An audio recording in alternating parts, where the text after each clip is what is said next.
American way of life is under assault, but we're fighting back. Live from Houston, Texas, talking trash until the other side gives up. Don't mess with this commentator. He's kicking ass and taking names. Ladies and gentlemen, I give you the Doyle Hughes Experience. And now, here's Doyle Hughes.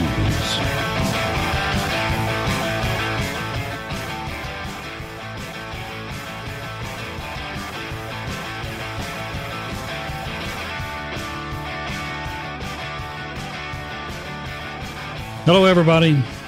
Welcome to another edition of the Doyle Hughes Experience. I am your host, Doyle Hughes. Glad to have you here this evening. Just want to say, those of you that have been listening to Matt Patrick for the last week are familiar with the situation going on with him.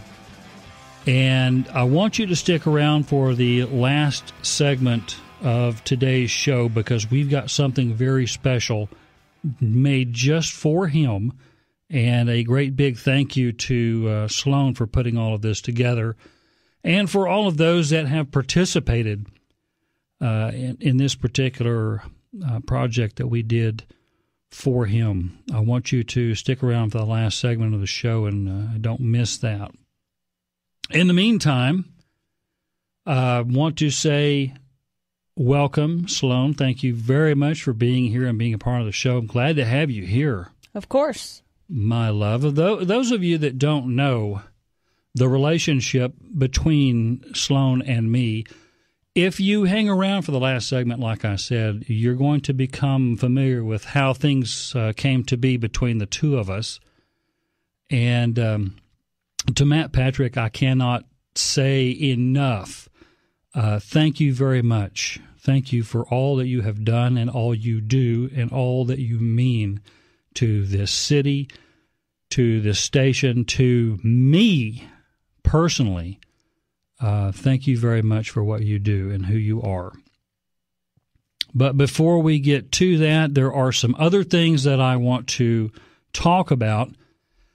And I have been told that by some friends of mine that I have really tamed things down over the way I used to run a show. I used to be a lot more vocal. I used to yell a lot. I used to get angry a lot. Yeah, I was going to say by vocal, you mean you yelled a lot. Yes, I had a tendency to get really loud, really vocal, and expressing my opinions about this or that, whatever the situation may be. But thanks to my very lovely girlfriend, Sloan, I've kind of toned it down a little bit. I don't get quite as loud and vocal about issues, but there is one particular issue that is really just bending me over backwards. And it is the issue of our law enforcement and the way things have been going for them lately, the way they have been treated. And I want to give a big shout out to the morons in Surf City, North Carolina, the town council there deciding that they no longer need the services of their police chief. Yay! Yeah, thank you. Congratulations. Congratulations. And that is a victory for the Black Lives Matter movement that has managed to get a lot of people to pander to their demands, which I think are absolutely stupid. It has become insane that we lose law enforcement personnel because they express their opinions on matters which are very near and dear to them. It's like you said, Black Lives Matter movement. You can't say terrorist group or thug. I guess movement, I guess that is an acceptable adjective, I guess. Well, it is a movement of a bunch of thugs. Now, the police chief caught a little bit of flack over his comment, and he posted a comment on Facebook, which he has taken down since it was posted. And the Surf City Police Department has a social media policy which states that employees are free to express themselves as private citizens on social media sites as long as it does not, quote, negatively affect the public perception of the department, end quote. Now, in this particular case, Surf City Police Chief Mike Halstead posted on Facebook his personal comments. Like I said, he took them down, and they're rather lengthy, and I don't want to go through the process of reading everything that he said. But basically, it boils down to this. This is a police chief with 35 years of experience in law enforcement saying to the general public, we are tired of being treated like some red-headed stepchild. We are tired of being ignored and mistreated. We are tired of being accused of being racist simply because we happen to be white. We are tired of being accused of going out and just murdering innocent individuals. And then, like he said in his statement, a criminal is a criminal, whether a police officer or any other person happens to be around. It doesn't matter. A criminal is a criminal. A person who violates the law is a criminal. People that walk around stealing are criminals. People that go around killing other individuals are criminals. And it is law enforcement's job to arrest those individuals that break our laws. And these are laws that are decided upon by the people we vote in. So it's not like some cop sitting at the desk in some police station who decides to make up a bunch of laws for the rest of us. These are laws put together by our legislators, whether it's on a state level or local level or federal level. These are laws that are created by elected people. And it is law enforcement's job to enforce those laws. They are given the authority to enforce those laws. And when they put on the uniform, that does not mean that they stop being citizens. And in this country, we have a First Amendment right to express our thoughts. And in this case, this police chief expressed exactly how he felt, and in his frustration, managed to offend a handful of people. And we all know what happens when somebody gets offended. They all complain. And I cannot for the life of me figure out how we got to this point. How is it that we've got into a society that every time somebody gets offended, you offended me, that we have to all of a sudden give in to whatever a handful of people are crying about? It makes no sense to me. If you get offended, you get offended. People get offended. Shut up. Just shut up. People get offended all the time, and they don't try to end everybody else's career over it.